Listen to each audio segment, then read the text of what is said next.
Okay, so this is lecture 4.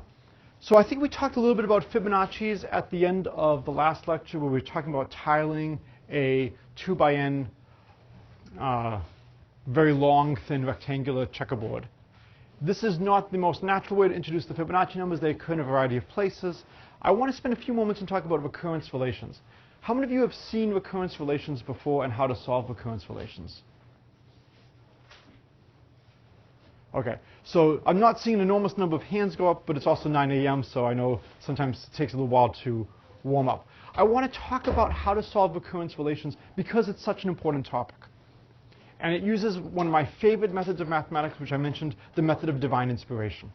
So if you see the answer to a problem, if you write it down, and if you're able to check that it works, you've often solved the problem. Now, frequently, the method of divine inspiration does not work. It is fickle, especially when you are taking a timed exam. So you want to have more mechanical procedures you can go through to get to solutions. Why do we care about difference equations? Well, difference equations are discrete versions of differential equations. If Professor Gaddy were here, he would be yelling about how functions describe the world. Differential equations or difference equations talk about how these functions change. Okay? So let's start off with a simple one. So the Fibonacci's is fn plus 1 equals fn plus fn minus 1. And we have f0 equals 0, f1 equals 1. So the whole point of this is I have a relation that tells me how to get a new one in terms of the previous, and I have some initial conditions. Now, because this has depth 2, it goes down 2 indices from where I'm talking here. I need 2 initial conditions. They don't have to be adjacent. They could be any initial conditions. Okay? If I had something of depth 3, I would need 3 conditions. If I didn't have fn over here, I might still need 2 because it's a depth 2. Notice the coefficients here are constant. It's much easier to solve things when those coefficients are constant and don't depend on n. You can, of course, solve more generally. Consider maybe an is n times an minus 1, and maybe a0 equals 1. So what would a1 be?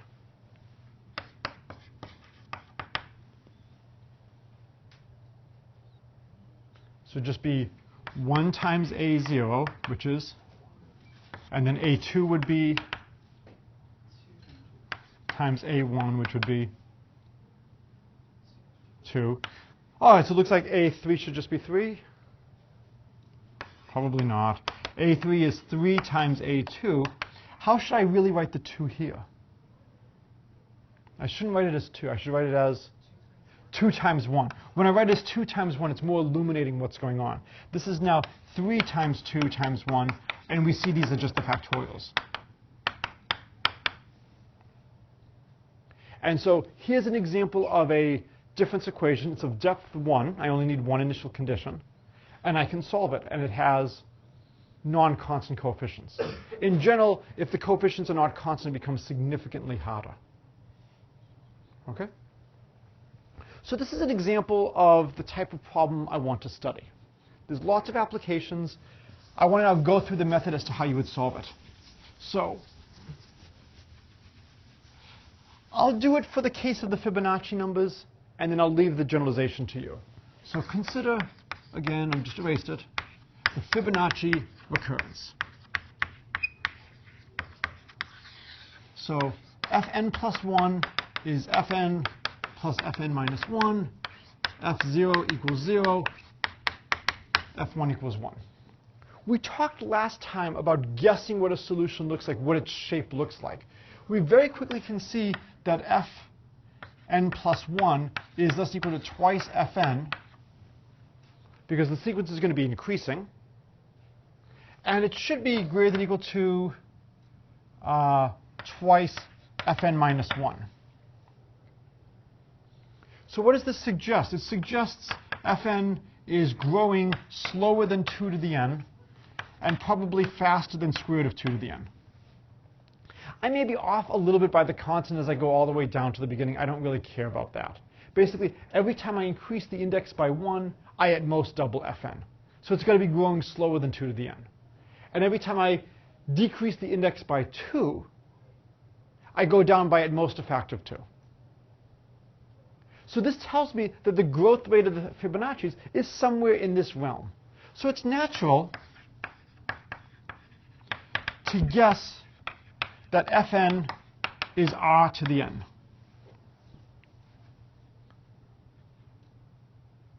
Seems reasonable. Then the question is, what R would work? Well, we can plug that in here and see if any R works. Now what's nice is this is a linear equation. So if I take this solution, if I multiply it by 5, if it solved this equation, then if I put in 5 times that, it would also work. Since it's linear, if I have 2 solutions, if I take a linear combination, it works. So as an exercise, if R1 to the n and R2 to the n solve, so does C1 R1 to the n plus C2 R2 to the n for all fixed C1 and C2. And this is just plug it in here, do some algebra, group everything together. You'll get C1 R1 to the n plus 1 minus R1 to the n minus R1 to the n minus 1, etc., etc., etc. Just a bunch of algebra exercise. What's wonderful about this is it means we can build the general solution from some specific solutions. Now, maybe there would be 3 or 4 roots that would work. I have probably done this lecture 12, 13 times in my life. I have an inkling where this is going. We have 2 free conditions. Here I've specified them to be F0 is 0 and F1 is 1. I expect 2 free parameters at the end of the day. I expect that there's only going to be 2 roots that work. But if there was a 3rd root that would work, you could definitely have that here as well. All right, so now let's try to figure out how we would find R. So we would want R to the n plus 1 to equal R to the n plus R to the n minus 1. So we do some algebra. We get R to the n minus 1, R squared minus R minus 1 equals 0. Okay, what are the solutions?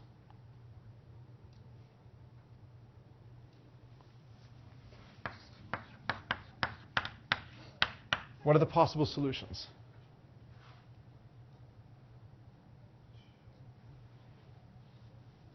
So how would we find the solutions to this? Okay. Square root 5 minus 1 over, plus 1 over 2. Right, so 1 plus the square root of 5 over 2 using the quadratic formula. 1 minus the square root of 5 over 2. The root's negative b plus or minus square root b squared minus 4ac. Anything else?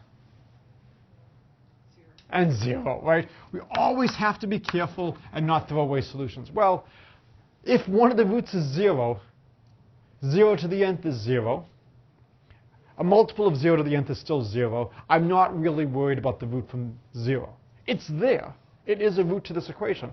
This is a polynomial of degree n plus 1. But really what's going on is it's really a polynomial of degree 2.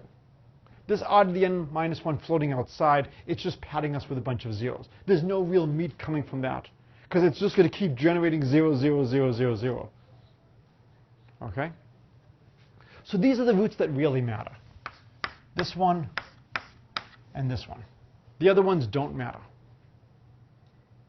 And now what we know is that Fn is C1 1 plus root 5 over 2 to the n plus C2 1 minus root 5 over 2 to the n.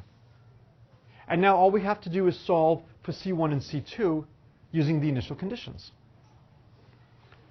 Okay, well, this is going to be like screaming a matrix for us, right?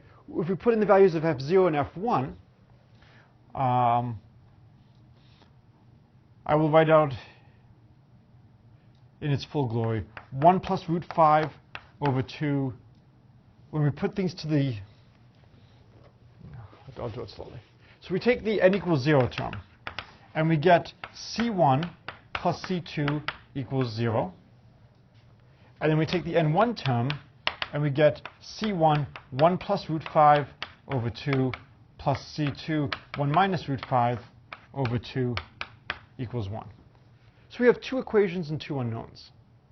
I could solve this by a variety of methods. The first one is basically screaming C1 equals negative C2, substitute that in. I could also set this up as a matrix. 1, 1, 1 plus root 5 over 2, 1 minus root 5 over 2, C1, C2 equals 0, 1. And then this matrix is invertible. It turns out that that's an extremely important matrix. It's a van der Waals matrix. We will talk about this later. So there are ways to solve it. And when you do the algebra at the end of the day, you get, I believe, C1 is 1 over root 5, and C2 is negative 1 over root 5. So let me check. Yes, that will work. And so at the end of the day, just so I can write it here, after you do the algebra, this is what you get.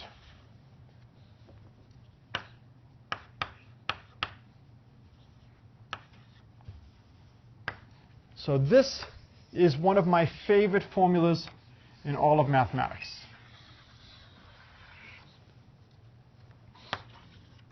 So this is known as Binet's formula. So the reason I love this so much is if you had to use a word to describe the Fibonacci numbers, what word would you use to describe them? What kind of sequence of numbers are they? You know, it's 1, 1, 2, 3, 5, 8, 13. What does it look like? What kind of sequence of numbers is this?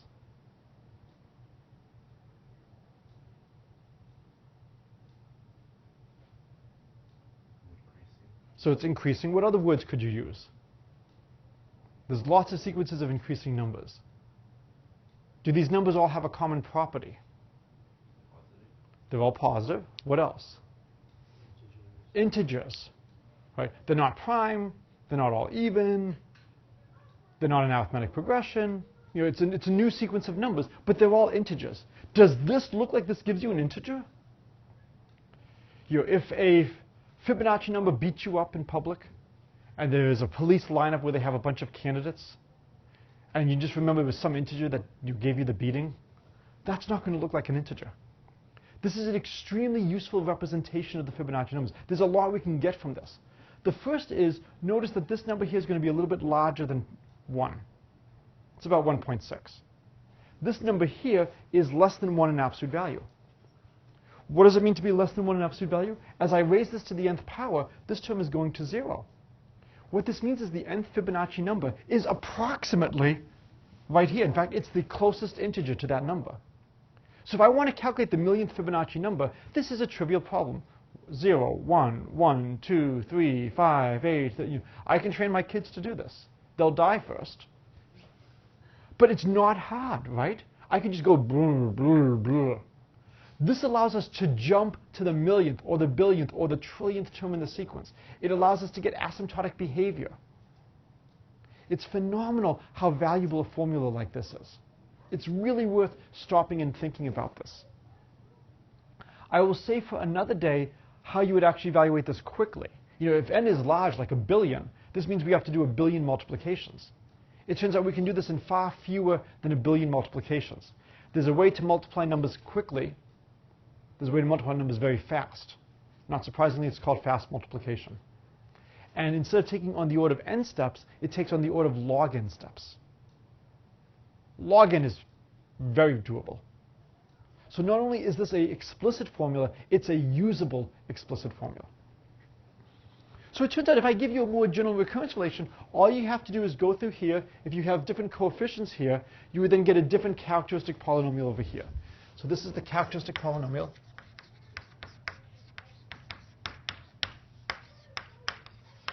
Of the recurrence.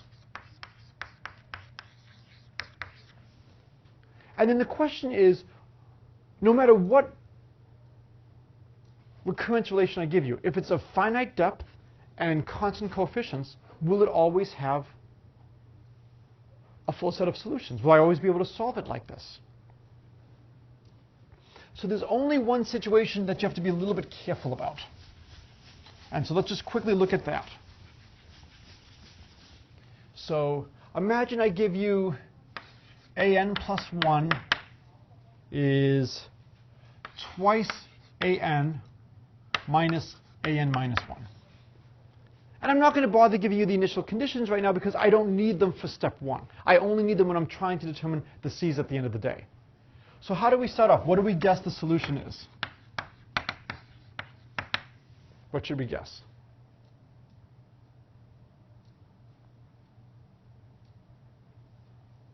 So what would you guess for AN?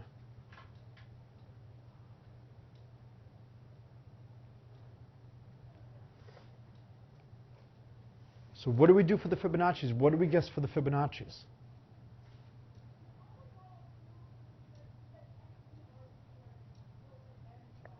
Between 2 and 2 to the end? Oh, I don't want you to try to give me the growth rate. I just say, what should I guess right now to start the process and trying to find the answer? I should guess AN equals, yeah, just guess R to the N and just try to do the same argument as before and see what happens. I'll then get R to the N plus 1 is twice R to the N minus R to the N minus 1. I bring everything over and I get R to the N minus 1 is R squared minus 2R plus 1 equals 0. So what are the roots? 0. Yeah, 1, 1, 0. So really, I only care about the roots of the characteristic polynomial. I only care about the roots here. And the roots here are 1 and 1. The problem is because the roots are the same, if I tried to do C1 R1 to the n plus C2 R2 to the n, that's just C R1 to the n. It doesn't give me a full set of solutions. So I'm missing a solution. I should have two independent solutions. I'm getting the same solution twice. So fortunately, there's a very easy fix in a situation like this. The fix is to just know what the answer is. Ah, yes. So we try R to the n and try n R to the n. So let's see what would happen if we try n R to the n here.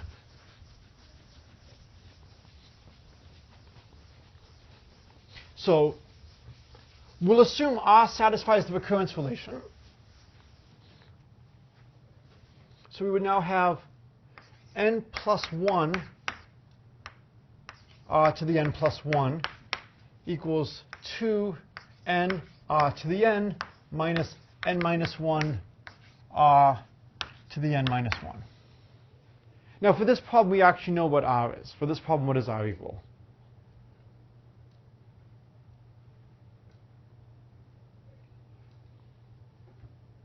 What does R equal for this problem?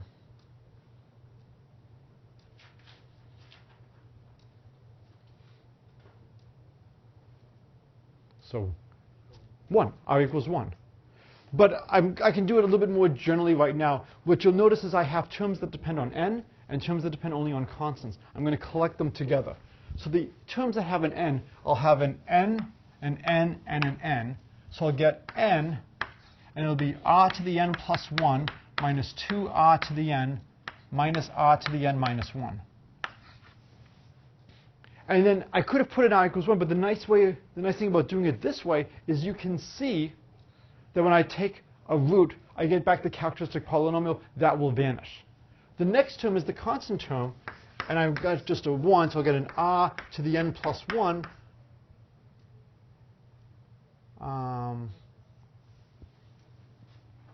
I made a mistake somewhere.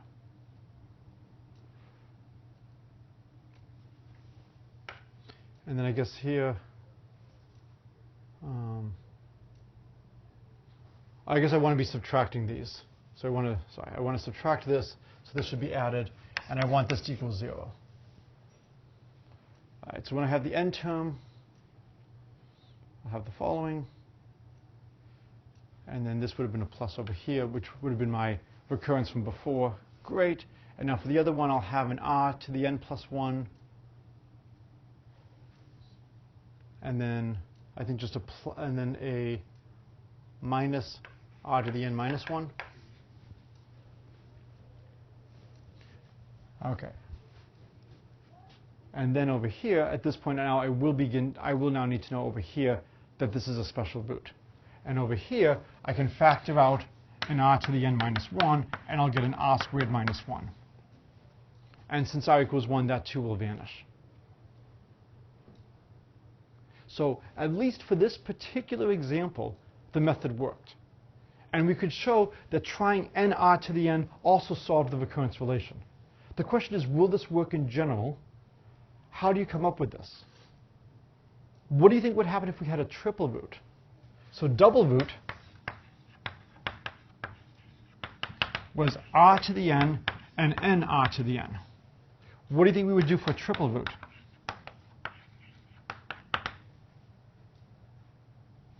I'll put, I guess, the single root was r to the n. Double root was r to the n and r to the n. What do you think would be true for the triple root?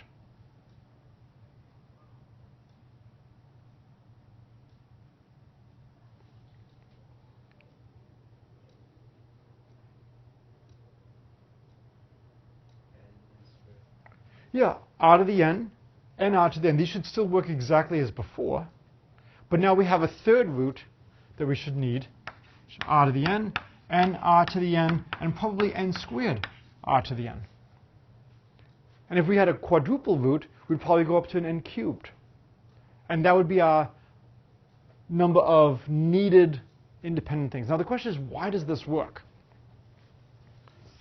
So I'll give you a quick sketch as to why it works. And then if you're interested, I'll make that as an extra credit problem to try to prove why this works. So one of the nice goals of this class is to just encourage you to think and play with things. So here, why is it r to the n and r to the n for a double root? Okay? So we get to do one of my favorite things. We get to play God and tweak the problem we're studying. Why were we having trouble? We were having trouble because the characteristic polynomial had a repeated root. Shame on that polynomial. That's a terrible thing to do to us. So what we're going to do is we're going to tweak the polynomial just a little bit so that the roots are distinct. And then we'll tweak the coefficients by epsilon. It's not going to be hard to tweak the coefficients by a small amount so that the roots are no longer exactly identical. For quadratic, we need the b squared minus 4ac to be exactly 0. A small tweak from that, and we're no longer exactly 0. So if we tweak it just a little bit, we'll have two distinct roots. So if we consider tweaked, we have r1 and r2 from tweaked. If you want, you could think of them as like ri of epsilon, with epsilon going to 0. Then we somehow change some of the coefficients by just a little bit. So as epsilon goes to 0, r1 and r2 converge to the common root r. Okay? And the problem is r1 to the n and r2 to the n will both converge to r to the n. So what we're going to do is we're going to look at two different combinations. r1 to the n plus r2 to the n over r1 plus r2, doesn't really matter, and r1 to the n minus r2 to the n over r1 plus r2. I'm sorry, r1 minus r2.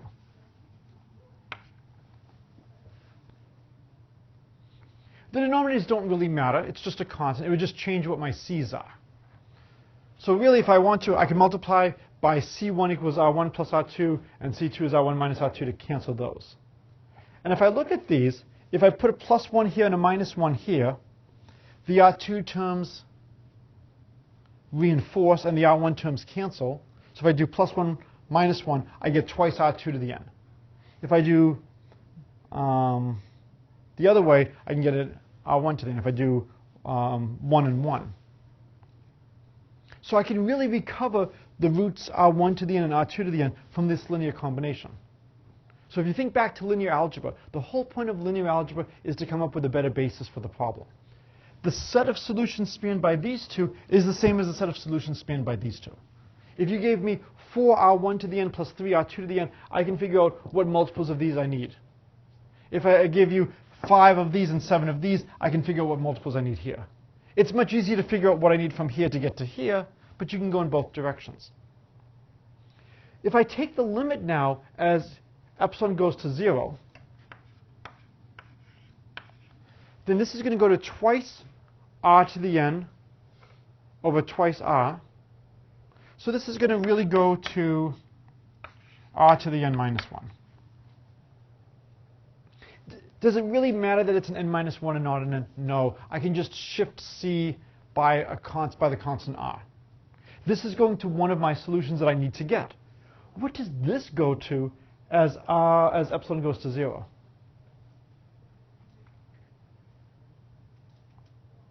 What would this go to?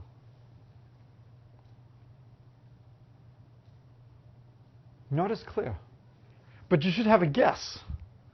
What's your guess that this should go to?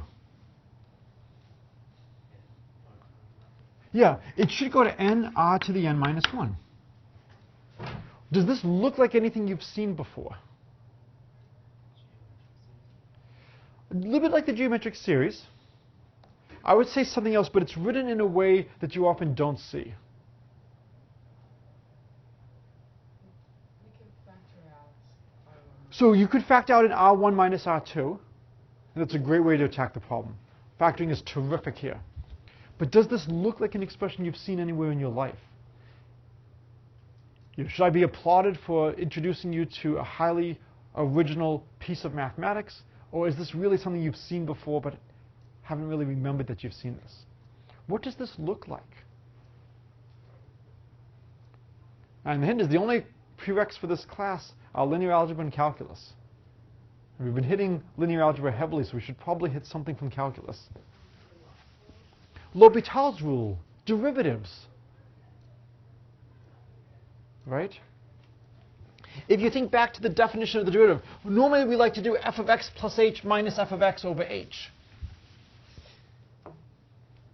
So if you want to think of that way, if you want to think of maybe r2 equals r, and maybe r1 is r plus epsilon, or instead of using epsilon, if we're trying to think of things like calculus, what should we use? What letter? To go all the way back to the definition of derivative in calculus. What letter should we use? I'm sorry? T? No, because we're talking about a small change from r. Normally you don't use epsilon in calculus for the derivative. Normally you use h, f of x plus h minus f of x. So if I'm trying to really write it in a way you might have seen. And so what we would then get is we would get r plus h to the n minus r to the n over h. Take the limit as h goes to 0. Well, this is the derivative of the function r to the n. And that's just going to be n r to the n minus 1. So this is not a proof that it always works. Right? We did the 16 over 64 in this class. Right? Just because something works a couple times does not mean it's going to keep working. But there's at least an idea behind this as to why it might work. What we're doing is we're taking two solutions we know and we're combining them in a really clever way so that in the limit they don't converge to the same thing. So this is an extremely powerful idea, this idea of taking something that you know and tweaking it. There's a lot of times in linear algebra we have a wonderful result if the matrix is diagonalizable. Well, not every matrix is diagonalizable, but every matrix is epsilon close to a matrix that's diagonalizable. So maybe what you can do is you can do it for a diagonalizable matrix and take some type of limit. If you've taken measure theory, you often try to approximate a complicated function with a simpler function, and maybe somehow you can take a limit. That's the main idea going through all of this. So there's a lot more we can do in recurrence relations. They will definitely arise in homework problems. They will arise in competitions all the time. This is one of our fundamental tools, is how to attack problems like this. And so it's just worth seeing if you've never seen this before. I will include a little video that I made with some students from OIT a couple of years ago on how the math behind the Fibonacci numbers can actually be used to convince you not to go to Vegas and play roulette. There's a strategy that people think will win them a fortune in roulette. And it only has 2 unreasonable assumptions, but they don't seem so unreasonable at first. And so I will provide a link to that video. All right. Any other questions on recurrences? All right. I want to switch to one of the most important topics, inequalities. Unlike other classes at Williams, we will not try to write them. We will embrace them. They are useful to us. The question is, what is the most important inequality in all of mathematics?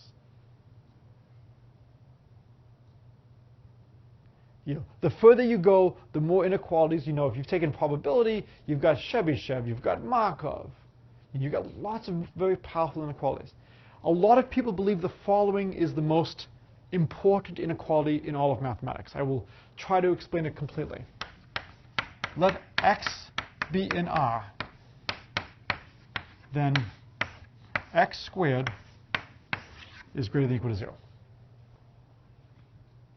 So a lot of people would vote that this is the most important inequality in all of mathematics. We unfortunately do not have time to give a full proof of this. I will leave that as an exercise. It does feel if x is complex. Very important that x is real. So why is this so important? This observation that the square of a real number is non-negative, it turns out it implies a lot of different things. So what I want to talk about today is the arithmetic mean, the geometric mean. So I know I have said that I want to start a lot of the classes with a problem that either you suggest or that I look up, and you can see the thought process live. I am not looking at my notes. I have not looked at my notes. I have not prepared this lecture. I probably should not be doing this in public. I have a couple of things written down as to how I want to attack the arithmetic mean, geometric mean, and I have my notes from when I taught a variant of this class at Ohio State, oh my God, about 15 years ago. So I want to try to do the thought process live. So this is one of the most important inequalities in all of mathematics, the arithmetic mean, geometric mean inequality. And because this is a lot to write, we often just write AMGM. So in order to state the arithmetic mean, geometric mean inequality, we need to decide what do we mean by the arithmetic mean, what do we mean by the geometric mean. So given a sequence A1, A2, dot AN greater than or equal to 0, the arithmetic mean of A, what do you think that's going to be?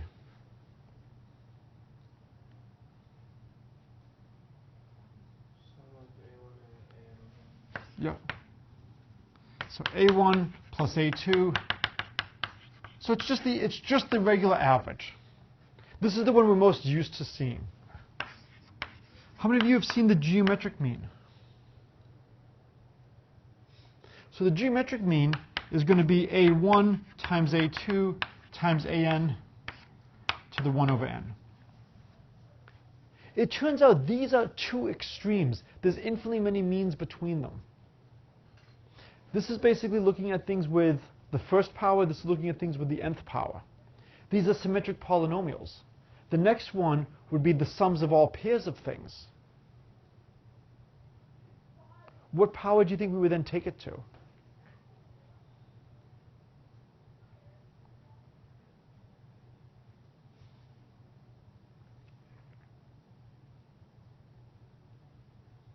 So sometimes it's a little bit unclear. What power do you think I'm taking this whole expression to? Yeah, or maybe to the 1 over 1. And this is to the 1 over n. So if I looked at sums of products of pairs, probably 1 over 2. How might you view n? And again, it's tough. You only have one data point. Or two data points. You have an n, and maybe I maybe have a 1 down here. How might you view the n?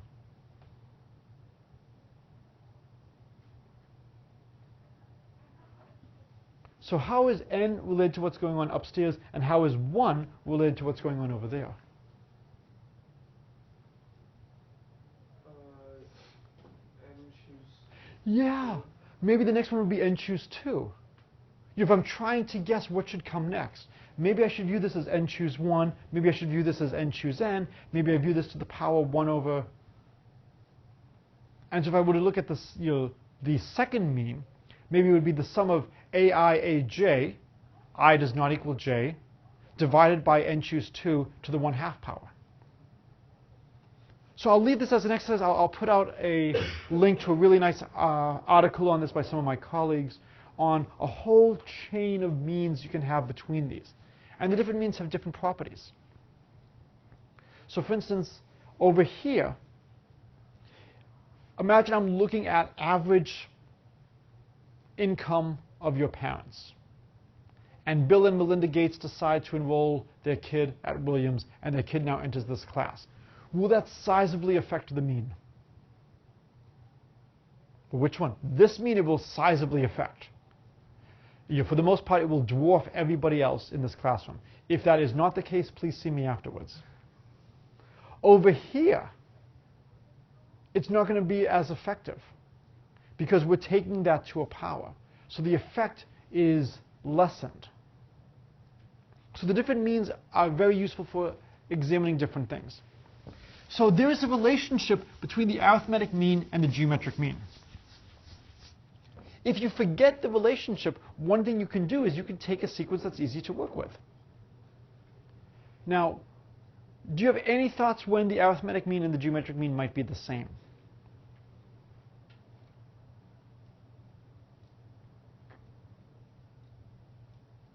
So when might the arithmetic mean equal the geometric mean?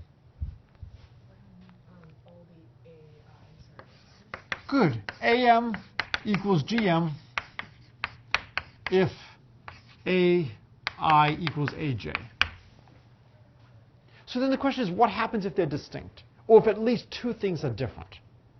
We expect now the arithmetic and the geometric mean to be different. Which do you think is larger? I'm sorry? The arithmetic. How could we quickly check? What would be a good set of numbers to take? What should we take for n? What's the best n to take? 2, right? If I take n equals 1, then all the a's are the same. So if I'm looking for an example, the best n to take is 2. Now I'm going to have to take a square root. So what do I want to choose maybe about my a's? Well, if I choose 0, the geometric mean is identically 0. So in fact, that might even be enough to tell us the arithmetic mean probably beats the geometric mean. Because if one of the a's is 0, doesn't matter what the rest are, arithmetic mean wins. All right, I believe arithmetic mean will always win. All right, well, we'll then force all the a's to be positive just so you don't have something silly like that. But you could probably then do something maybe in a limit. As you take the limit as a1 goes down to 0, the geometric mean will go to 0, and the arithmetic mean really won't move that much. So this is our tweaking argument from before. We can take your example of choosing one of the things to be 0, and then, well, okay, fine, if it has to be positive, I'll make it 10 to the negative quadrillion factorial. I would like to choose something like a1 equals 1, a2 equals 4. Both of these numbers are perfect squares. The square root will be fine. So if I do this, I get the arithmetic mean of 1 and 4 is 5/2, which is 2.5, and the geometric mean of 1 and 4 would be the square root of 1 times 4, which is 2. So we now conjecture the arithmetic mean will always beat, or at least be as large as the geometric mean. And again, if you can just look at a couple of special cases, you can often figure out what's going on. Okay, there is a multitude of proofs of this result. There is a proof using Lagrange multipliers. There's a proof when n equals 2 using geometry. There is a proof using induction. There's a proof using hopping induction. I love hopping induction. So what hopping induction is, you prove it at powers of 2.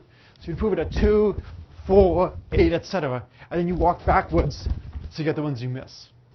And the reason is, for a lot of things, it's easier to do things at powers of 2. When you want to group things together, if you double the number of terms, things become a lot easier.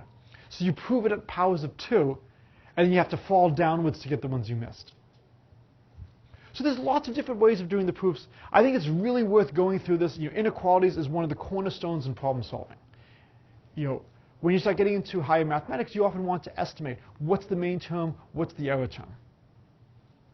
So let's do the geometric proof first. Well, we'll do a simple algebra proof first. Simple algebra.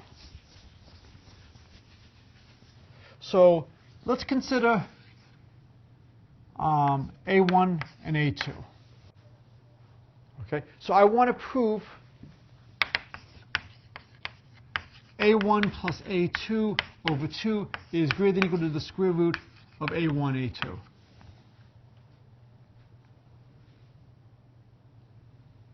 Okay, so this will be the proof. So I want to somehow use my most important useful inequality in all of mathematics. X squared is greater than or equal to 0. What should I choose for x? What would be a good choice for x? So use x squared greater than or equal to 0. Now, what do you think x has to be a function of for this problem? Has to be some function of a1 and a2. So x is some function of a1 and a2. And then we're going to square it. Any thoughts on what we should try? Yeah. Maybe we can try let x be square root of a1 plus square root of a2. Great. You could have also done it without the square roots, and then you would realize at the end I should have used square roots. So if you jump to the square roots, that's great. And now if we look at x squared, that's root a1 plus root a2 squared. This is greater than or equal to 0. So when we multiply, we get a1 plus twice square root of a1, a2 plus a2 is greater than or equal to 0. Oh. So we quickly correct, right? It's like,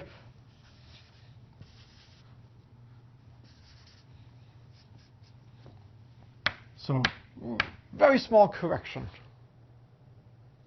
And it makes a little bit more sense to do the minus.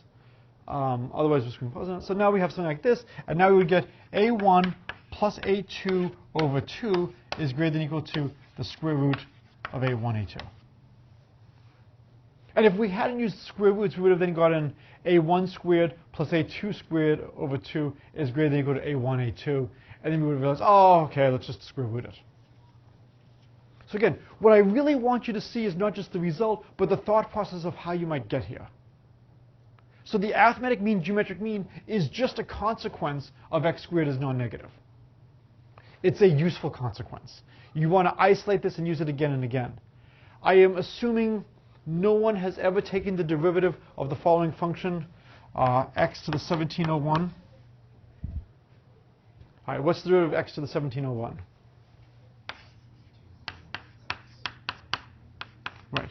So you've memorized the rules for differentiation, you've memorized how to deal with the power, and you can just quickly apply it. It's useful to extract these things. So it's useful to extract these relations. Okay. So now, there's a geometric proof. I have not looked at my notes. Do you want to see if we can do the geometric proof? All right.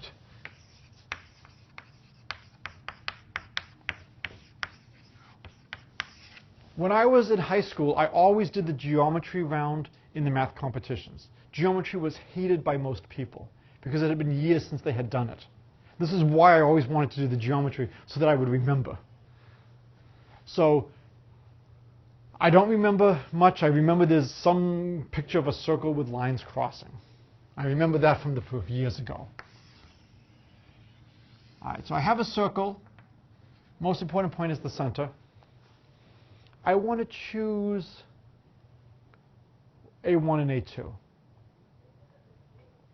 So what might I choose to be A1 plus A2?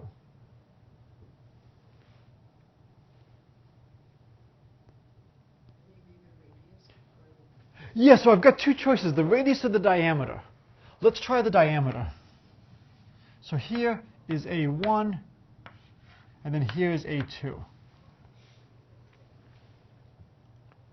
all geometry proofs come down to essentially drawing an auxiliary line. And the question is, which line should we draw? Any thoughts?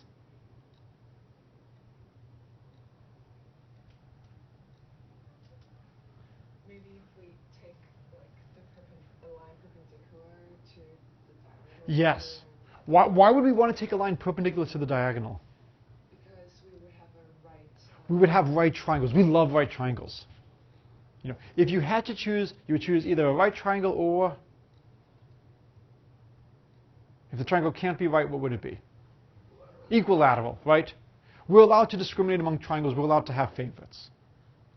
You know, when I was a young professor, people asked me which kid did I love most. And I would say, I really can't answer that, but okay, whoever's sleeping better. For triangles, right triangles are much nicer. Now, you do have the generalization of Pythagoras. You have the law of cosines. I would much rather use the Pythagorean theorem than the law of cosines. So let's draw this triangle here.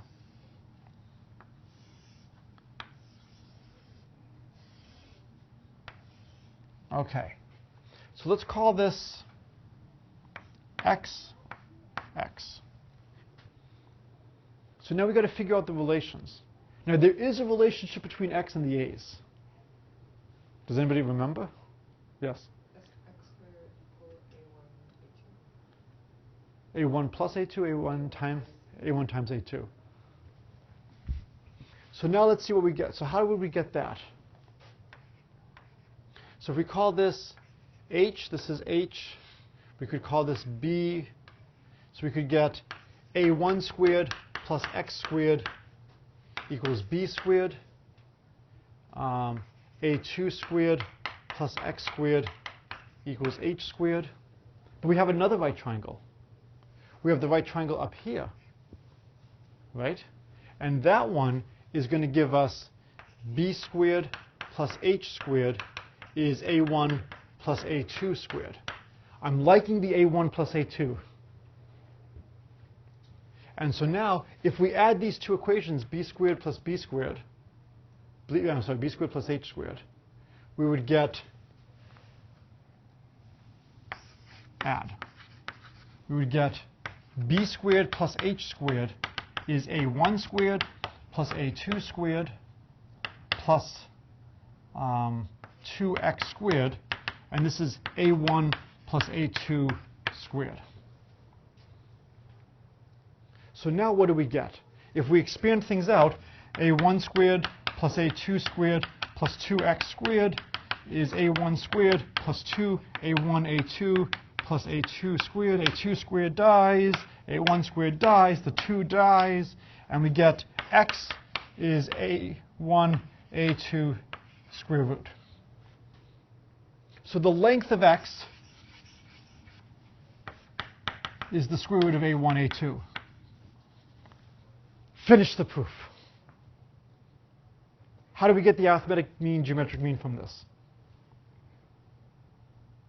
X is the geometric mean. So x is the geometric mean.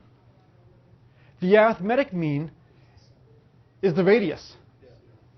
So here's the radius r, which is the geometric mean. I'm sorry, which is the arithmetic mean. That's the hypotenuse of a triangle where the geometric mean is the base. So here is the geometric mean. Here's the arithmetic mean. And because the hypotenuse is larger, the geometric mean is less than the arithmetic mean, less than or equal to the arithmetic mean. So this is a geometric proof. So I'm very glad that we were able to do it right before class ends. And you can see how you would use these results. Is can you find a geometric interpretation for these? And then the final step was we actually had a physical triangle that we were looking at. It's a wonderful, wonderful result. Yes? What if in the case that the geometric mean equals that? So in the case of the geometric mean equals the arithmetic mean, a1 would equal a2. Oh yeah. Right? So yes, so you look at that case. So if a1 equals a2, notice that this then is going to be moving and it'll be going straight up and then it'll be the radius. So you can even see what happens in the limit as a1 equals a2, which is wonderful. You can see what's going on. Now the question becomes, is there a generalization this to 3 or 4? Can you still give a geometric proof in a higher number of variables? Or is this fundamentally something we can only do with a circle? What would it mean now to have A1, A2, and A3 and trying to add them all together? Would we have like a circle? I don't know. It's definitely something to think about. If you can come up with a good geometric proof using 3 or 4 terms, happy to give extra credit for that. Okay, so this is a good place to stop. We will do more proofs of the arithmetic geometric mean inequality on Monday because this is such an important topic. And we'll see the Lagrange approach, we will see the hopping induction, and we'll probably see the standard induction, but hopping induction is more fun. All right.